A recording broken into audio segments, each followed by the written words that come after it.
Fala galerinha, beleza? Bem-vindos a mais um vídeo. E tá aí, ó, a Fusquinha liguei hoje de manhã, tá com barulhinho, dá pra ouvir aí? Acredito que seja aí atrás, ó, essa ventoinha aí, né? Acredito não, eu acho que é nela mesmo, nessa parte de trás. Mas também pode ser essa correia aí, tá vendo? Tá meia ressecada, tá um pouco frouxa. Então primeiro eu vou trocar a correia.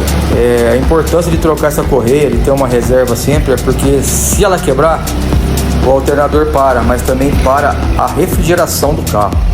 Então sempre tenha uma reserva, tá ok? É isso aí, eu vou trocar, depois no próximo vídeo eu venho para contar. Se gostaram, deixe um comentário, compartilhe, deixe o seu like. Valeu!